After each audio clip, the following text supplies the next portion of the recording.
Ladies and gentlemen, are you wondering who would be affected most by products defects? My name is David Salazar of the Safety Guardians, the group that you're currently in, and I get asked this question a lot, and I wanted to share with you in my experience who that is. And I'm going to give you one hint here. Kids, children and kids, infants even, all are more affected disproportionately more than adults are. And the reason why is because they have no knowledge of the actual dangers that are happening around them or the potential dangers that are present. Let me give you an example of what I mean. When a child is playing with a toy, there's tons of data out there that shows that a lot of Chinese made toys have been painted with what it's lead paint, essentially. These kids play with the toys, they put them in their mouths. They don't know any better because they have no idea what lead means, much less that there's lead in the paint on the toy that they're chewing on. So these are kids, kids are gonna do what kids do, and this is just something that happens, and they're disproportionately affected in a way that's almost unfair. So I'm an attorney based in Houston, Texas, and I wanna kind of delve into this a little bit. So here's a different way to look at it.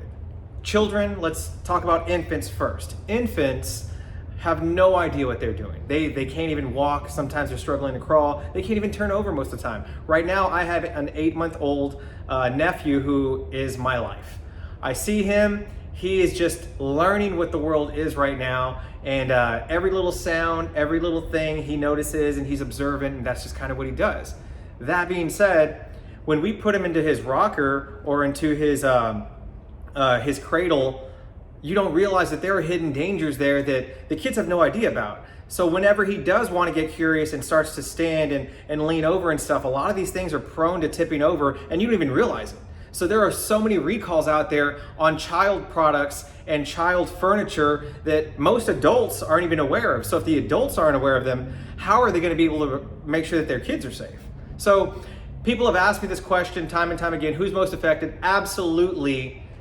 Adults are affected by recalls and by products manufacturers, defects, and things that are just malfunctioning. However, children are the ones who tend to have the worst injuries, and the reason why is because they have no idea what a recall is or what a defect is. So whenever they're leaning over in a cradle and the cradle tips over, they're in trouble. So I want to make sure you guys are cognizant of this stuff because it's ever present around, from baby bottles to that actually the plastic's too thin so it melts too easily, to you name it. There are so many dangers out there regarding children's products. It's unbelievable. Children's toys that easily, small items basically get pulled off, and it provides a choking hazard for children. There are so many things out there. If you have a question about something, if your child has been injured, even if you've been injured because of a recall or malfunction or a defect, let me know. I can kind of guide you through that and let you know if there was an actual recall on this thing, or if there wasn't a recall, if there should have been. A lot of times that happens, ladies and gentlemen. There's something that should have been recalled, but it wasn't. And you'd be shocked how many times this happens, but it happens more often than you would think. So please, if you have any questions, let me know. I love giving you guys some insight on this stuff. I try to help in any way I can, and I look forward to hearing from you soon. Again, my name is David Salazar. I'm an attorney in Houston, Texas, and I look forward to talking to you guys soon. Thank you.